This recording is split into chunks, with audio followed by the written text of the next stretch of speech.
বন্ধুরা, আজ আমরা এসে গেছি খানাকুলের উবিদপুরে অবস্থিত বহু প্রাচীন দালাল বাড়িতে।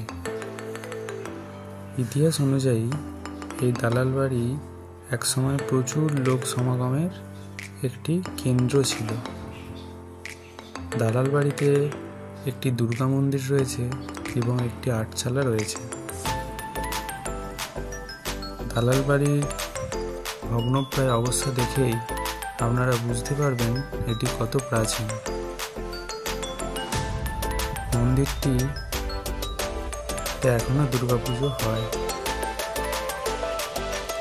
মন্দিরের পাশে রয়েছে একটি পুকুর, যে পুকুরটি দালাল বাড়ি পুকুর নামে পরিচিত।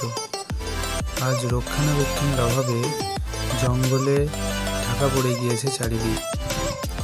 পুকুরে একটি সুড়ঙ্গও আছে, এটি ইতিহাস অনুযায়ী অনেকের মত। মন্দিরে কিছুদিন পরেই দুর্গাপুজো হবে, তার জন্য সেই রকম প্রস্তুতি দেখতে পেলাম না। তবে মন্দিরের সামনে রাখা আছে একটি দুর্গা প্রতিমার ছাঁচ।